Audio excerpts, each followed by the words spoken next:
વડોદરાની શિક્ષણ સમિતિએ નવી સિદ્ધિ હાંસલ કરી 4 કરોડના ખર્ચે સરકારી સ્કૂલને ગ્રીન ઇમારત બનાવાઈ છે, જે રાજ્યની પ્રથમ સરકારી ગ્રીન બિલ્ડિંગ હશે। નગર પ્રાથમિક શિક્ષણ સમિતિની વડોદરામાં 120 શાળા કાર્યરત છે। અટલાદરા સ્થિત ડોક્ટર શ્યામાપ્રસાદ મુખર્જી કુમાર શાળાની ખાલી જગ્યામાં ખાનગી સામાજિક સંસ્થાના સહયોગથી શિક્ષણ સમિતિએ 4 કરોડના ખર્ચે અતિ આધુનિક અને પર્યાવરણ જાળવણીનો સંદેશ આપતી ગ્રીન બિલ્ડિંગ બનાવી। ઇમારતની ખાસિયત એ છે કે તમામ વર્ગખંડમાં કુદરતી સૂર્યપ્રકાશ પ્રવેશે છે, જેથી શાળાના સમયમાં વીજળીનો નહિવત ઉપયોગ થાય। શાળાના નિર્માણ સમયે સ્થળ પર ઘણા વૃક્ષ હતા, જેમાંથી એક પણ વૃક્ષનું છેદન નથી કરાયું। શાળાની લાઇબ્રેરીની ડિઝાઇન અમદાવાદ IIMની લાઇબ્રેરી જેવી જ છે, જેમાં 6000 પુસ્તકનો સમાવેશ થાય છે। હાલ શાળામાં 1800 વિદ્યાર્થીઓ અભ્યાસ કરે છે, જ્યારે નવા સત્રથી 2500 વિદ્યાર્થી અભ્યાસ કરશે। વડોદરાનો એર ક્વોલિટી ઇન્ડેક્સ 300ની આસપાસ ચાલી રહ્યો છે। હવે વિદ્યાર્થીઓ છે તેમના સ્વાસ્થ્ય જળવાય તેને લઈને ઓક્સિજન જરૂરી છે। વડોદરાની અટલાદરા વિસ્તારની અંદર જે શાળા છે, જોઈ શકો છો અત્યારે જે શાળામાંથી વિદ્યાર્થીઓ બહાર નીકળી રહ્યા છે। શાળાની વાત કરીએ તો ડૉક્ટર શ્યામાપ્રસાદ મુખર્જી શાળા સામે જોઈ શકો છો। હવે નવીન ઇમારતનું પણ અહીંયા બાંધકામ કરવામાં આવ્યું છે, પરંતુ તેની અંદર આપ વૃક્ષો જોઈ શકો છો।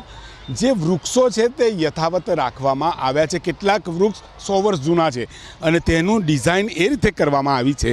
આપ જોઈ શકો છો કે તમામ જગ્યાએથી વેન્ટિલેટર એ પ્રકારે છે કે શાળાના પ્રત્યેક ક્લાસની અંદર વીજળીની પણ જરૂર ના પડે। અહીંયા જે 2.5 વર્ષની મહેનત અને સફળતા જોઈ રહ્યા છો। શાળાના આચાર્ય સાથે વાત કરવાની કોશિશ કરીશું। મેડમ, આખરે સપનું સાકાર થયું કે કુદરતની પળોમાં બાળકો નહીં બહાર અંદર પણ અનુભૂતિ કરી શકે, કયા પ્રકારનું આયોજન થયું? જેમ આપણા ગુરુકુળ સમયની અંદર જેને કહેવાય ને કે પ્રકૃતિની વચ્ચે બાળકો ભણતા હતા, તમે જુઓ તો અમારા બાળકો માટે ભણવા માટે કેટલી બધી પ્રકૃતિ પાછળ ઓપન એર થિયેટર છે, એની પાછળના ભાગની અંદર પણ આખા બધા ઝાડોની વચ્ચે બાળકો બેસી જમી પણ શકે, ભણી પણ શકે।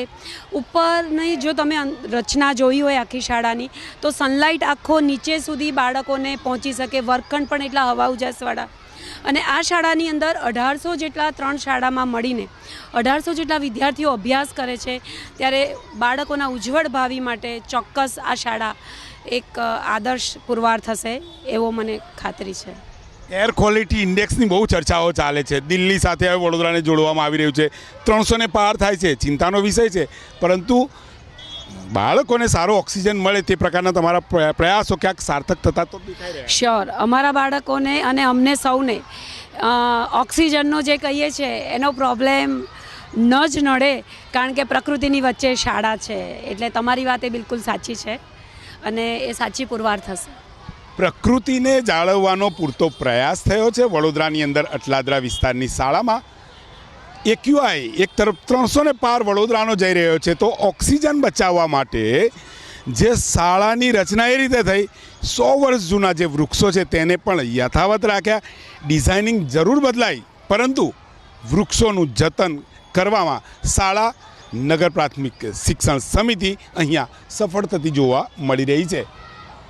કેમેરામેન પરેશ ધોળકા સાથે લોરેન્સ પરમાર, ABP અસ્મિતા, વડોદરા।